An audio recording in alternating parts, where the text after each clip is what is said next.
Gumawa ako ngayon ng egg. Ito lang muna ang ulamin natin ngayon for today's video. Bumili na lang ako doon. May binili ako dito isang drum na kimchi. Ito lang muna ulamin ko. Ulam na ito mga inday kasi authentic kimchi naman to. Bango. Ito lang muna. Bili din akong fish cake. Halo-halo na ito mga inday. Korean food muna tayo ngayon.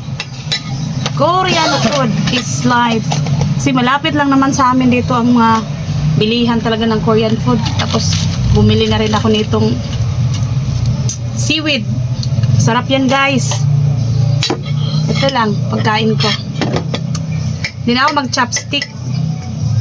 Kalimutan ko rin mag-chopstick eh. Now that's it.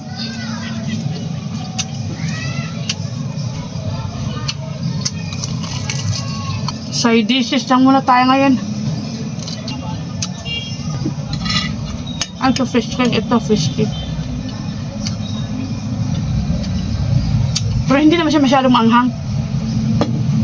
Mga light lang yung anghang dito. Ganito pagkainin ko yung seaweeds mga inday.